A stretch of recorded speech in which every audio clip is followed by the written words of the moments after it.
भारत माता की। अंगराज दानवीर कर्ण की धरती,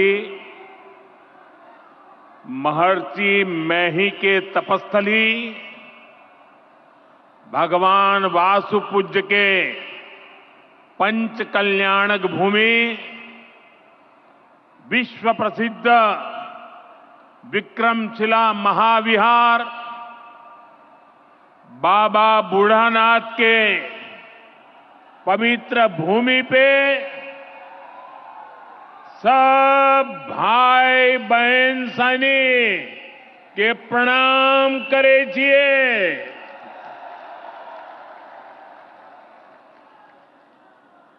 मंच पर विराजमान राज्यपाल श्रीमान आरिफ मोहम्मद खान जी, बिहार के लोकप्रिय एवं बिहार के विकास के लिए समर्पित हमारे लाडले मुख्यमंत्री नीतीश कुमार जी,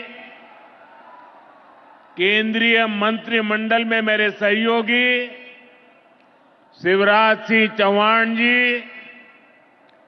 जीतन राम मांझी जी, ललन सिंह जी, गिरिराज सिंह जी, चिराग पासवान जी, राज्य मंत्री श्रीमान रामनाथ ठाकुर जी, बिहार सरकार के उप मुख्यमंत्री सम्राट चौधरी जी, विजय सिन्हा जी, राज्य के अन्य मंत्री एवं जनप्रतिनिधिगण, उपस्थित महानुभाव और बिहार के मेरे प्यारे भाइयों और बहनों,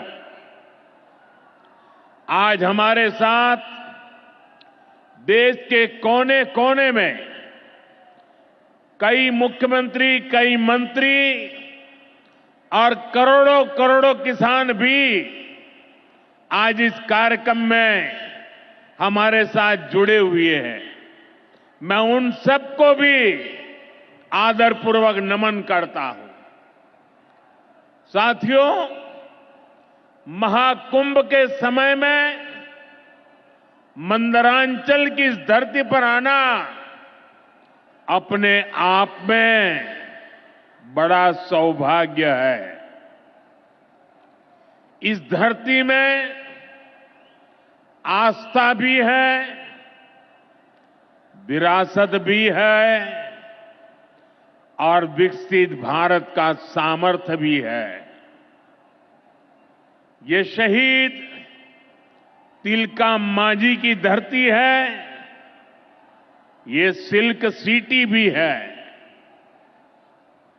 बाबा अजगैबीनाथ की इस पावन धरा में इस समय महाशिवरात्रि की भी खूब तैयारियां चल रही हैं।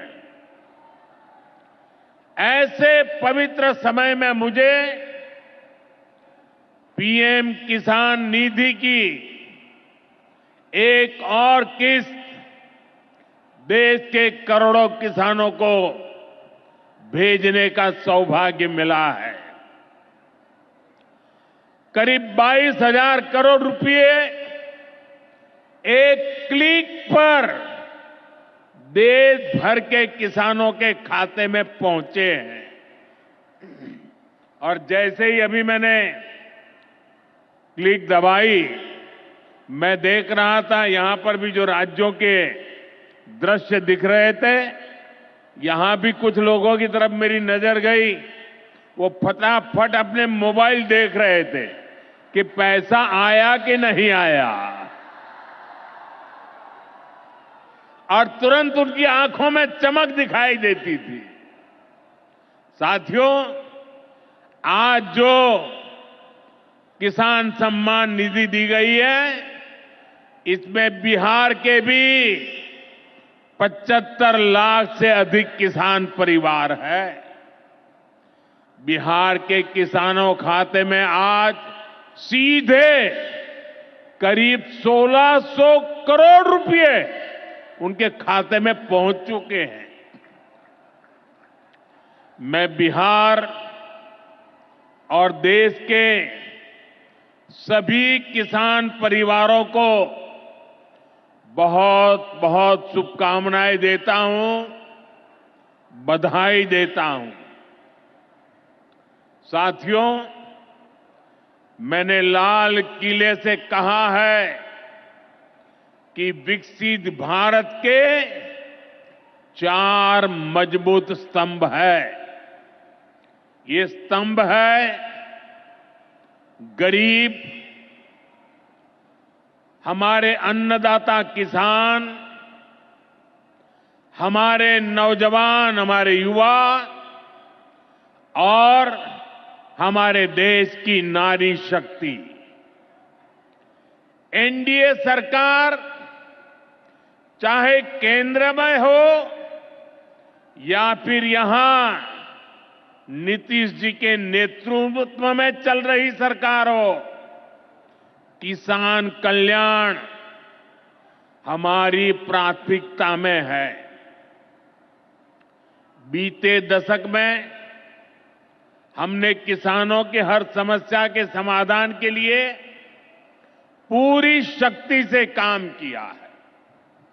किसान को खेती के लिए अच्छे बीज चाहिए, पर्याप्त और सस्ती खाद चाहिए, किसानों को सिंचाई की सुविधा चाहिए,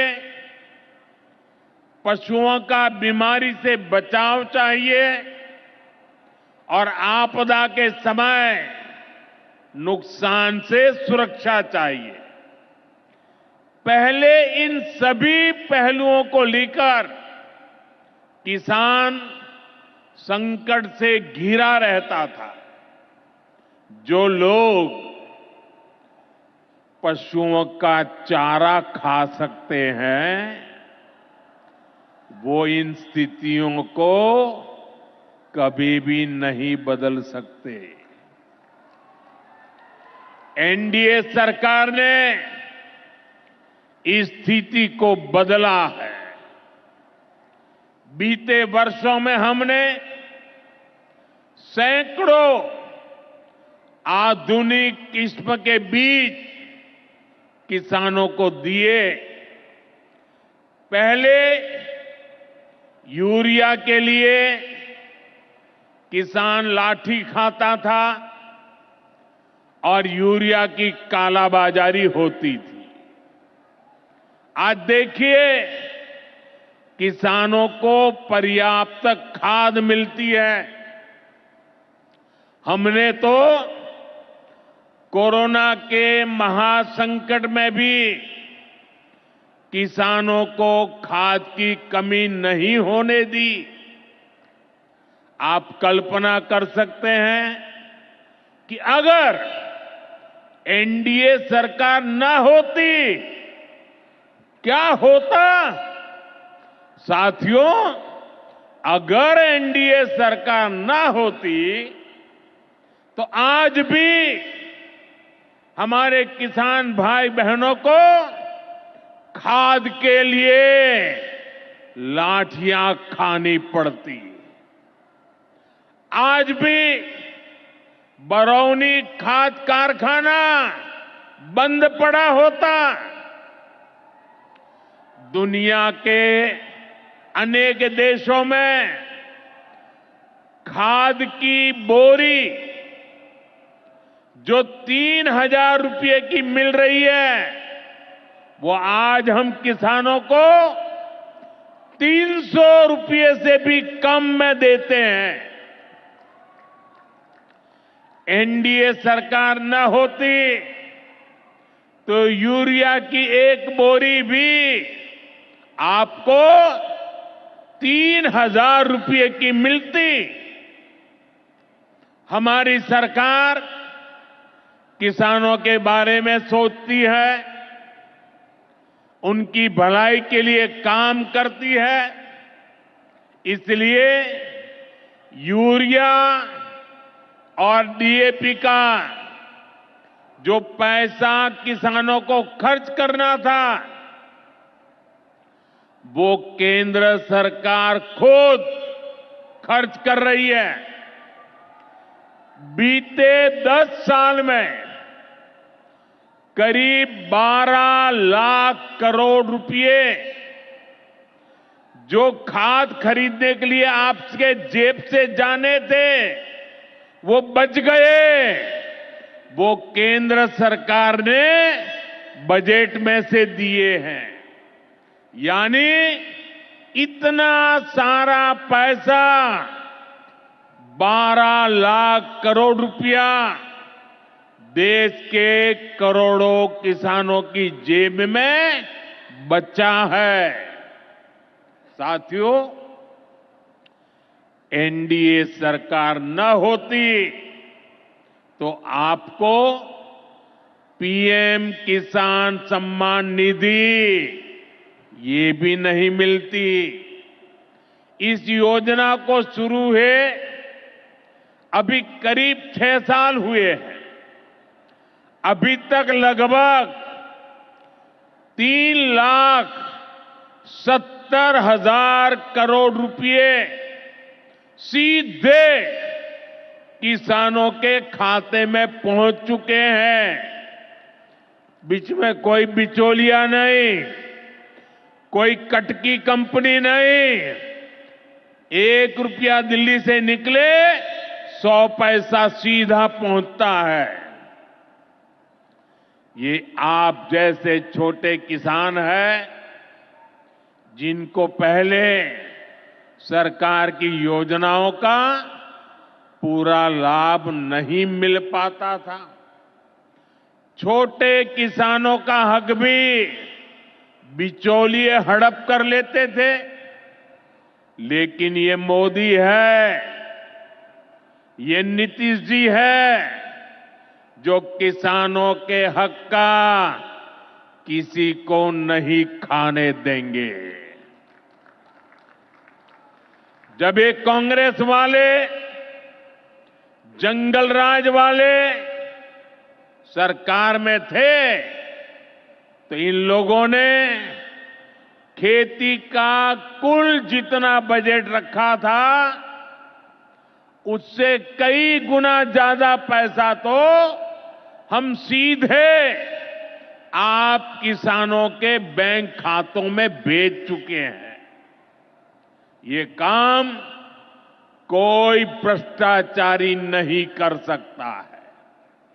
ये काम वही सरकार कर सकती है जो किसान कल्याण के लिए समर्पित है। साथियों, कांग्रेस हो, जंगल राज वाले हो, इनके लिए आप किसानों की तकलीफ भी कोई मायने नहीं रखती। पहले जब बाढ़ आती थी, सूखा पड़ता था, ओला पड़ता था, तो ये लोग किसानों को अपने हाल पर छोड़ देते थे। 2014 में जब आपने एनडीए को आशीर्वाद दिया, तो मैंने कहा ऐसे नहीं चलेगा। एनडीए सरकार ने पीएम फसल बीमा योजना बनाई। इस योजना के तहत 2.25 लाख करोड़ रुपए का क्लेम किसानों को आपदा के समय मिल चुका है। साथियों, जो भूमिहीन है, जो छोटे किसान है, उनकी आय को बढ़ाने में एनडीए सरकार पशुपालन को बढ़ावा दे रही है। पशुपालन गांव में हमारी बहनों को लखपति दीदी बनाने में भी बहुत काम आ रहा है। देश में अभी तक करीब 1.25 करोड़ लखपति दीदी बन चुकी है। इनमें बिहार की भी हजारों जीविका दीदियां शामिल है। बीते दशक में भारत में दूध उत्पादन 14 करोड़ टन से बढ़कर, ये याद रखिए, 10 साल में 14 करोड़ टन दूध उत्पादन से बढ़कर के 24 करोड़ टन दूध उत्पादन हो रहा है। यानी भारत ने दुनिया के नंबर 1 दूध उत्पादक के रूप में अपनी भूमिका को और सशक्त किया है। इसमें बिहार की भी बहुत बड़ी भागीदारी है। आज बिहार में सहकारी दूध संघ प्रतिदिन 30 लाख लीटर दूध खरीदता है।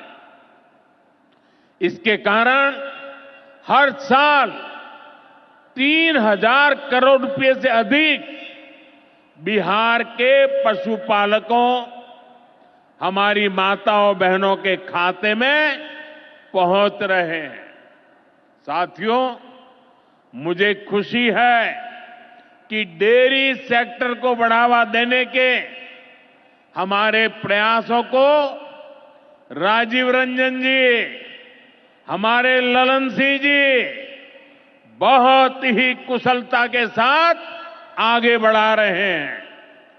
इनके प्रयासों से यहां बिहार में 2 परियोजनाएं तेजी से पूरी हो रही है। मोतीहारी का सेंटर ऑफ एक्सीलेंस बेहतरीन देसी नस्ल की गायों के विकास में मदद करेगा। दूसरा बरौनी का मिल्क प्लांट है। इस क्षेत्र के 3 लाख किसानों को फायदा होगा, नौजवानों को रोजगार मिलेगा। साथियों, हमारे जो नाविक साथी हैं, जो मछुआरे साथी हैं, इनको पहले की सरकारों ने कोई फायदा नहीं दिया। हमने पहली बार मछली पालकों को किसान क्रेडिट कार्ड की सुविधा दी है। ऐसे ही प्रयासों से आज मछली उत्पादन में बिहार शानदार प्रदर्शन कर रहा है।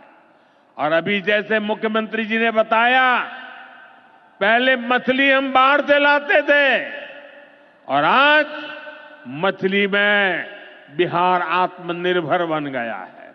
और मुझे याद है 2014 के पहले 2013 में जब मैं चुनाव अभियान के लिए आया था, तब मैंने कहा था कि मुझे आश्चर्य हो रहा है कि बिहार में इतना पानी है, मछली हम बाहर से क्यों लाते हैं। आज मुझे संतोष है कि बिहार के लोगों की मछली की जरूरत बिहार में ही पूरी हो रही है। 10 साल पहले बिहार मछली उत्पादन में देश के 10 राज्यों में से एक था। आज बिहार देश के टॉप 5 बड़े मछली उत्पादक राज्यों में से एक बन चुका है। फिशरीज सेक्टर पर हमारे फोकस का बहुत बड़ा फायदा हमारे छोटे किसानों को हुआ है, मछुआरे साथियों को हुआ है। भागलपुर की पहचान तो गंगा जी में रहने वाली डॉल्फिन से भी होती रही है। ये नमामि गंगे अभियान की भी बहुत बड़ी सफलता है। साथियों, बीते वर्षों में सरकार के प्रयासों से भारत का कृषि निर्यात बहुत अधिक बढ़ा है। इससे किसानों को उनकी उपज की ज्यादा कीमत मिलने लगी है।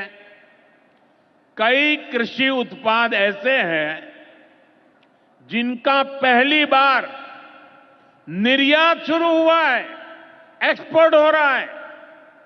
अब बारी बिहार के मखाना की है।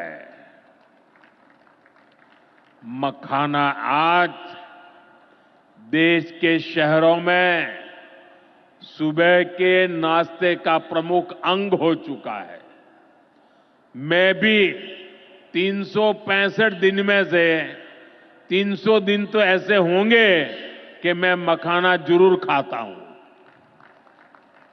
ये एक सुपर फूड है जिसे अब दुनिया के बाजारों तक पहुंचाना है। इसलिए इस वर्ष के बजट में मखाना किसानों के लिए मखाना बोर्ड बनाने का ऐलान किया गया है। ये मखाना बोर्ड मखाना उत्पादन, प्रोसेसिंग, वैल्यू एडिशन और मार्केटिंग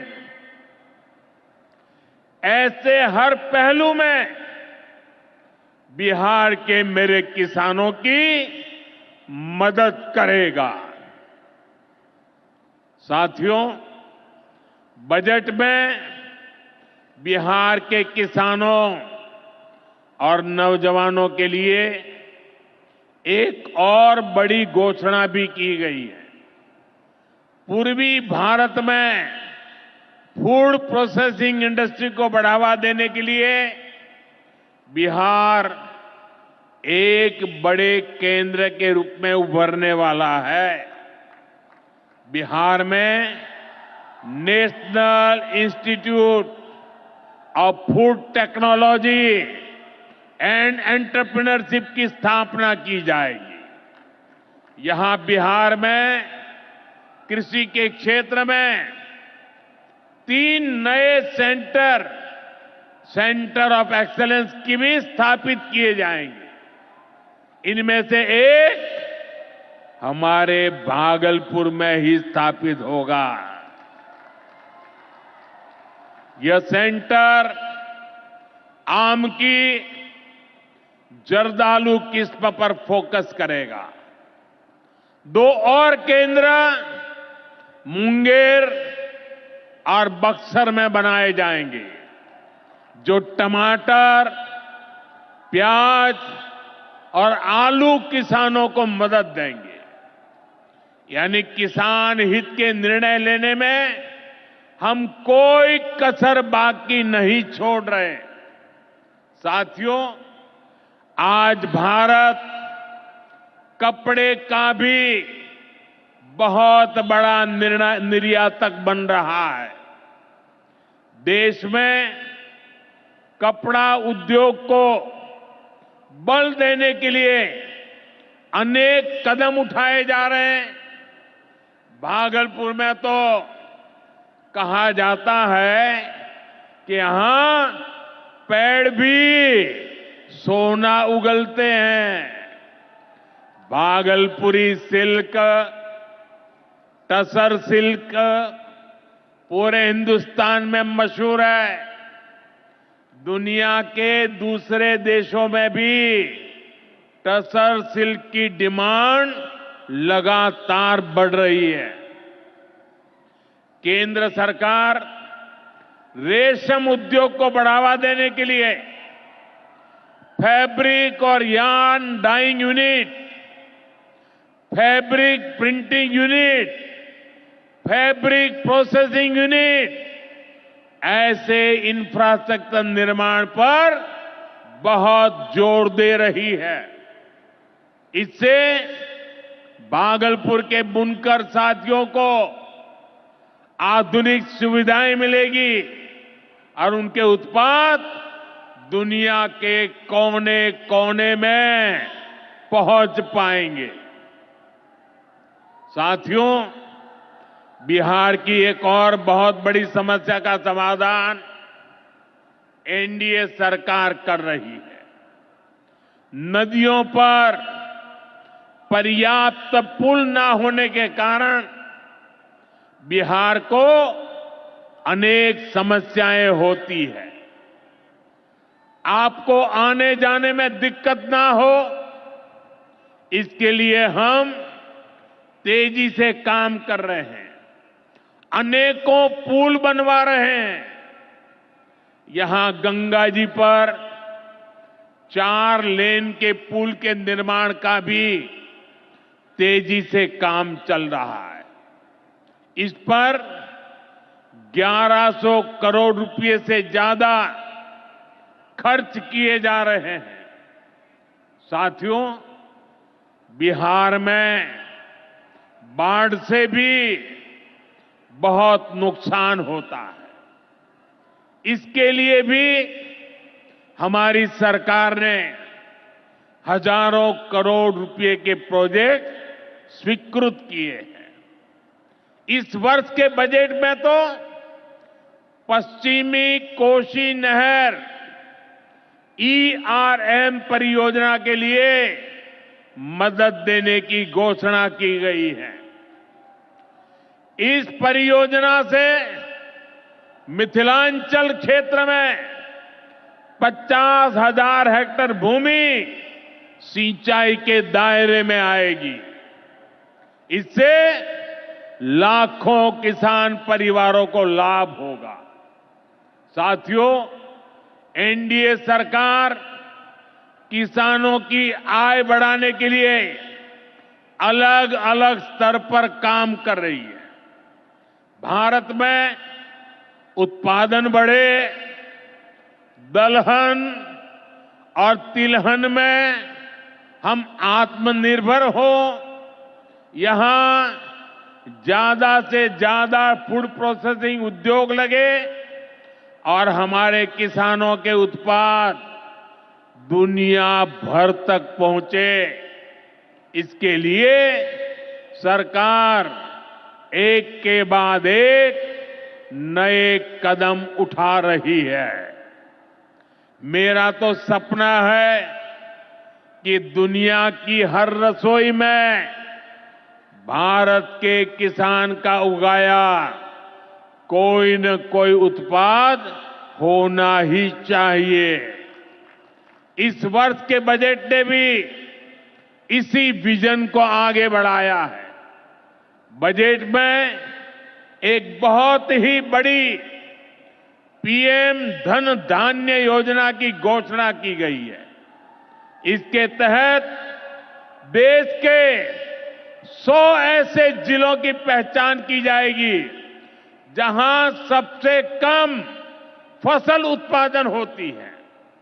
फिर ऐसे जिलों में खेती को बढ़ावा देने के लिए विशेष अभियान चलाया जाएगा।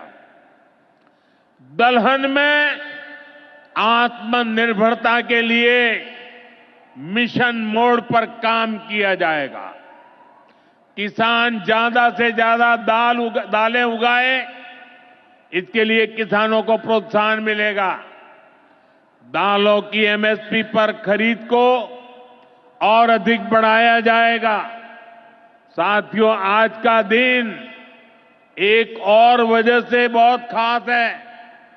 हमारी सरकार ने देश में 10,000 एफपीओ किसान उत्पादक संघ बनाने का बड़ा लक्ष्य रखा था।